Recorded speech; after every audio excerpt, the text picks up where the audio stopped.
Thank you, Charms. Meanwhile, the Department of Social Welfare and Development, or DSWD, is stepping up efforts to uplift the quality of life of Filipinos on reducing poverty and hunger across the country. To support the most vulnerable sectors, the agency is studying a possible increase in the cash grants given to 4Ps beneficiaries and will continue providing financial aid to nearly 4 million families under the Pantawid Pamilyang Pilipino program, or 4Ps. The DSWD reported that some 700,000 former 4Ps beneficiaries have already been delisted after showing improved living conditions. The agency is also helping former 4Ps beneficiaries transition into the workforce through the Bagong Pilipinas Serbisyo Fair, offering employment opportunities and livelihood assistance.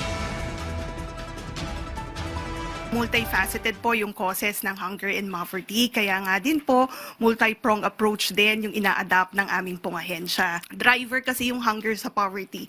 Kapag po hindi malulusog ang mga bata, nawawalan po sila ng oportunidad para magkaroon ng magandang kinabukasan. Nakakaapekto ito sa kanilang pag-aaral at sa kanilang productivity. Kung kaya nga po, sabi ko, namumuhunan talaga tayo sa edukasyon at kalusugan.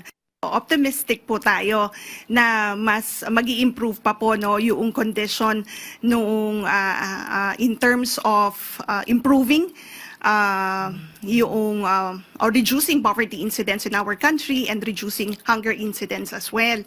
Nakikita nga natin doon sa isinasagawa natin na trabaho para sa 4Ps sa Bagong Pilipinas. Gaya ng nabanggit ko earlier, marami po tayong mga na-i-register na merong mga bagong trabaho. So, I think that matches na rin yung lumalabas na percentage na bumababa yung bill ng mga unemployed. Kinakapacitate din natin yung mga beneficiaries to either engage in thriving livelihood activities or makapaghanap ng trabaho. Yan ang nagpapatunay na maganda po yung mga inisyatibo ng ating pong pamahalaan.